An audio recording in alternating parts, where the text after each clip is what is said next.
Hello my dear friends, you're in the Military Summary channel, and this short video we're going to discuss the most important events that took place during the previous night of the local time. We have a lot of very interesting updates, so let's start. And first we're going to talk about Kharkiv direction, about the village by the name of Gluboka. We have report of the group of forces north that described us the situation in this area.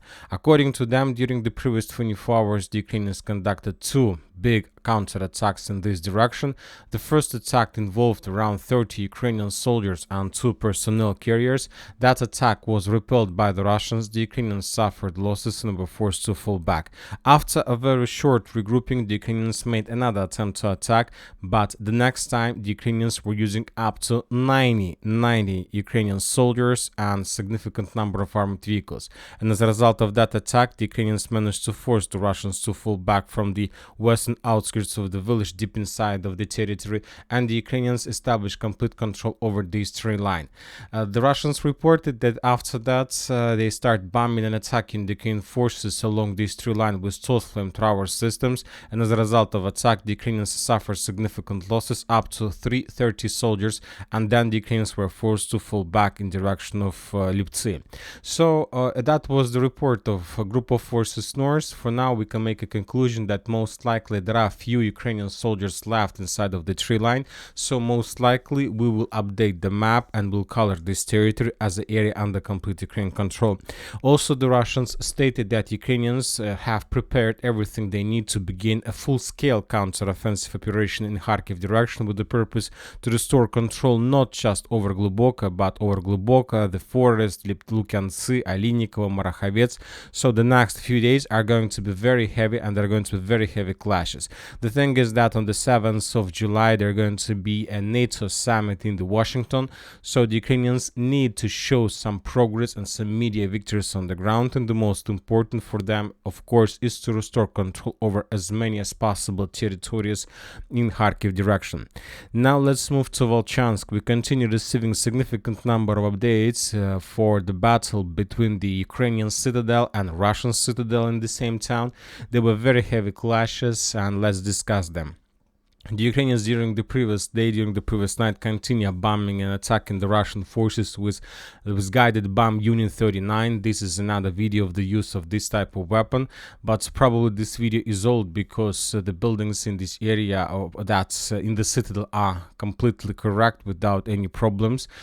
During the latest updates, latest videos, most of them were already reduced to ruins, but Ukrainians are publishing this video afresh. Anyway, we can use this video to confirm the Russian positions that this, let's say, this college number 1 was captured by the Russians during the first days of clashes. According to information we have, during the previous night the Ukrainians were they encircled, and Ukrainians inside of the citadel made a lot of attempts to counterattack Russian positions in the southwestern direction. You know that this is very interesting statement because the Russians are calling these attempts to attack from the Ukrainian side as attempts to break through the encirclement. But if you ask my opinion, just from this point of view, from this angle of map, we can make a conclusion that for the Ukrainians a better solution to break through the encirclement to attacking in the southeastern direction, but not in southwestern direction. As for attacks in southwestern direction, it more looks like attempt from Ukrainian side to encircle the Russians, to complete the encirclement of the Russians inside of the aggregatne plant. So this is the current situation, but in comparison with the situation with Liptsi, Gluboka, where the Ukrainians were using 2 waves of attack. The first one was involved 30 soldiers, the next one 90 soldiers. As for the citadel in Vovchansk, the Ukrainians are using a very small groups of 15 soldiers and not more. It's very difficult to understand why they're so limited, whether they are just trying to understand the situation around, or they are really encircled and have significant problems with supply support. We still haven't received any updates about further Russian status in aggregate plant, whether the Russians managed to capture the territory completely or not. Anyway, we know for sure that according to the Russians, now they are mainly focused in moving further in the southern direction with the purpose to reach the Volcha river. So now, according to information we have, The main Russian target is not the citadel itself, but to improve the Russians' positions, let's say along Vovchansk river, and to capture everything that is located in this white cloud. So this is the primary target of the Russians. They try to enforce their positions, to improve, and to force the Ukrainians to fall back. By taking this small pocket, the Russians will be able to improve their positions and to reduce the losses and problems with supplying of the force inside of the aggregate area. As for the eastern Vovchansk, as you can see, we have adjusted the map. Today we got the final confirmation that Ukrainians control the village by the name of Tikha. We have the video published by the Russian forces of how they were bombing and attacking the Ukrainian positions inside of the area with FABs. There were very heavy explosions, and this video confirms control over the territory by the Ukrainians. On the other hand, we also receive the videos confirming the Russian positions in the same area. And this video, for example, if you have access to map, you can find the, let's say, results of clashes between Russian soldiers and the Ukrainians, and there were losses among the Russian forces. So this video also confirms the Russian control over this territory around the village of Tikha. Now let's move further. We have additional updates, and interesting details are coming from Chasiv Yar direction. According to information we have, the Russians managed to improve their positions in Kalinovka itself. We have the videos that was published by the Ukrainians of how the Ukrainians were FPV droning the Russians in the area, and based on that video we have adjusted the map. Currently, as you can see, according to information we have, the Ukrainians have just one position. There's just one position left on the Ukrainian control, and these are the farms that located in the northeastern part of Kalinova. So this is the only area under Ukrainian control, and most likely the Russians are about to begin the storming of this territory. As for Canal and as for Chasiv Yar, as for the stronghold Chasiv Yar, no changes on the ground. There are very heavy clashes, but without any updates during the night. We have adjusted the map in the vicinity of Klishchiivka. If you remember, a few days ago, the pro-Ukrainian sources, pro-Ukrainian mappers, Deep State, have adjusted their map, showing that most of Klishchiivka is already on the gray zone. So the Russians, after lots of attempts to attack the Russian forces, in the end were forced to fall back towards the railways. And now we have some proofs about that situation. The Ukrainian sources published the video of how the Russians were trying to attack the Ukrainians with Turtle tank, but the Turtle tank was stopped. The Ukrainians of 22nd Mechanized Brigade were repelling that attack.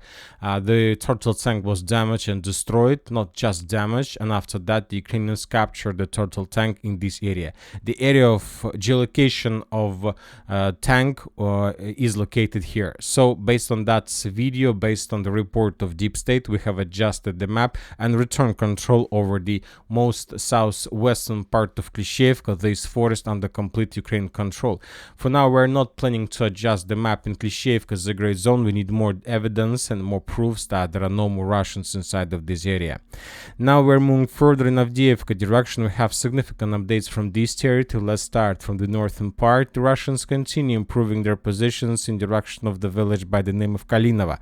The pro-Ukrainian sources have adjusted their maps, confirming that the Russians captured and established complete control over this small forest that located along the water reservoir between Arkhangelsk and Kalinova itself. So the Russians are getting closer and closer to the main defense belt of the armed forces of Ukraine. We are talking about this stronghold.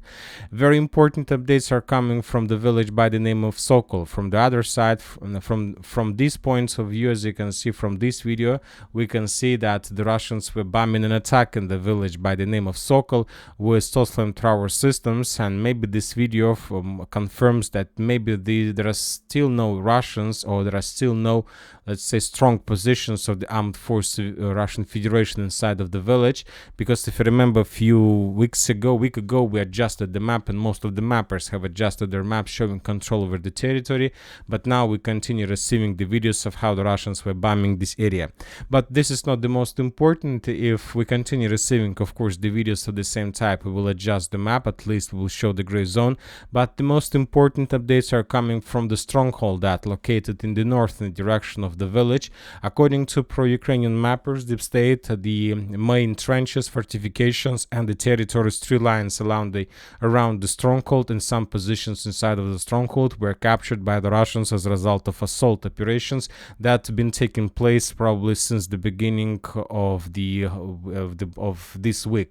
So, according to pro-Ukrainian mappers, the Russians control these three lines and some positions inside, and the rest of the stronghold is already in the gray zone, and the closest Ukrainian positions are located in the village by the name of Avdiivka. So we can say that the Russians are about to finish the clearing of Sokol and its outskirts, and then the battle for Avdiivka and Voshchod are going to start.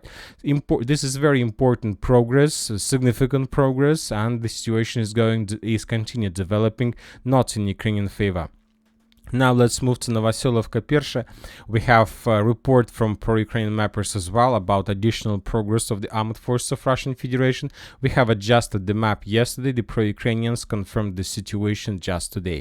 Very important, probably one of the most important updates are coming from the area of Yasnobrodivka. As you can see, we have adjusted the map. A few days, if you remember the previous configuration of the map, now we can see there are two areas, a red one and white one. The red one is additional Russian progress that was confirmed, geo-confirmed, and the white area is the territory that was captured by the Russians according to different mappers, but for now without any geolocations or confirmations. Now, as you can see, we have split the territory in two parts. The Russians improved their positions, and during the previous night we had significant number of reports from the territory.